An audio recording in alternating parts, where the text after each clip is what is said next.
May kakalikutin tayo isang amplifier mga kalikot, Concert EV302 USB siya.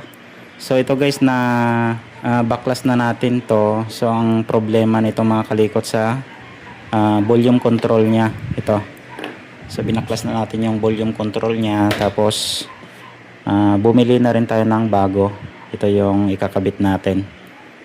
So marami naman nabibili sa online, so nag-order na lang tayo sa online. So ang gagawin na lang natin, isasalpak na lang natin yung kanyang volume control mga kalikot.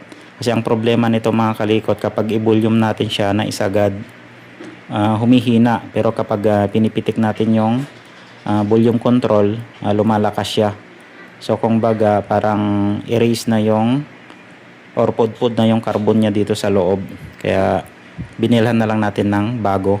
Bago natin kalikutin guys, maraming salamat sa panonood ng mga video natin. Kapag bago lang po kayo sa aking channel, huwag niyo pong kalimutang i-subscribe ang ating YouTube channel. At pa-click na rin ang ating notification bell para lagi kayong updated sa mga bagong video natin. At saka huwag niyo rin pong kalimutang i-follow ang ating Facebook page. So tara, kalikutin na natin pagkatapos ng maiksi nating intro.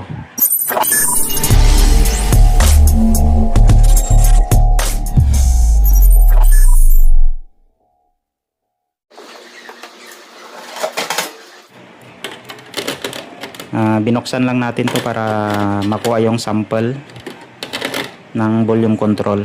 So kapag bumili naman tayo ng volume control mga kalikot, kung sa online tayo mag-order, type nyo lang yung kung ano yung model or brand ng ating amplifier. So may nabibiling set na siya, kasama na yung ito mga treble bass, yung mga ganyan.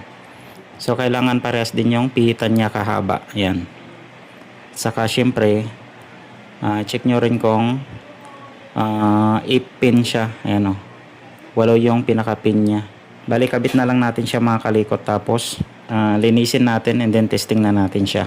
Tapos kapag bumili pala kayo nito mga kalikot, check nyo rin kung ilang key yung ating volume control. Mayroong kasing 50 key, mayroong 100 key.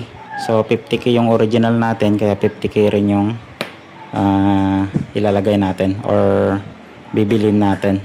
Bago nyo ikabit, kiskisin muna natin itong mga pin para pag ihinang na natin siya, mas mabilis na kumapit yung ating soldering lead sa ating board. Kapag scratching yung sounds ng ating amplifier mga kalikot, lalo na kapag pinitik-pitik natin yung volume control, is nagbabago yung sounds or nagki-clear siya. Minsan naghihinto-hinto, palitan na lang natin ng bago. So minsan kasi niyan, pudpud na yung pinaka-carbon niya doon sa loob ng volume control.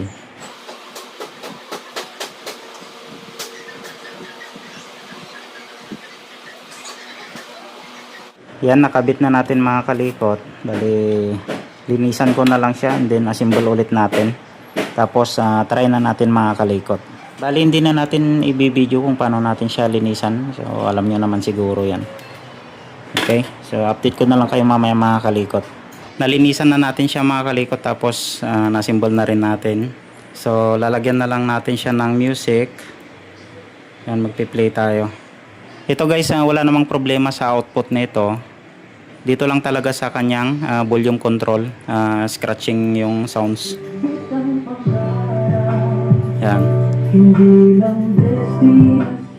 Dati kasi kapag 80% natin yung kanyang volume, biglang humina siya. Kapag pinitik-pitik natin ganyan, biglang lumakas. Kaya yun, pinalitan na lang natin ng volume control. So ito na siya mga kalikot.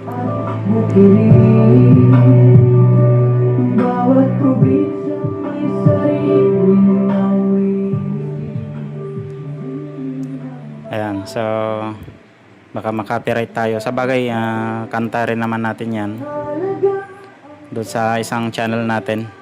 So paki-subscribe na rin mga kalikot yung isa nating channel, yung Biyaherong Probinsyano Vlog.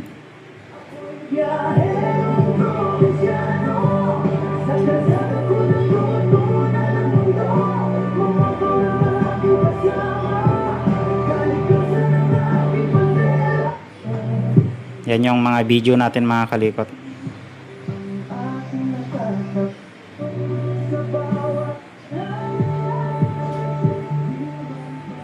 Okay, so okay na yung amplifier mga kalikot.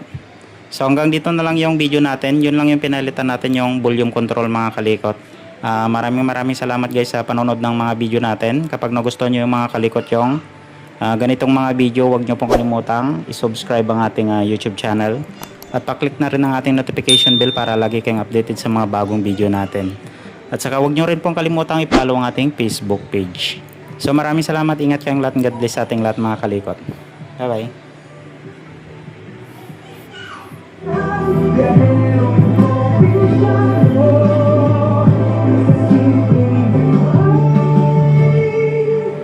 Doon ako uuwi.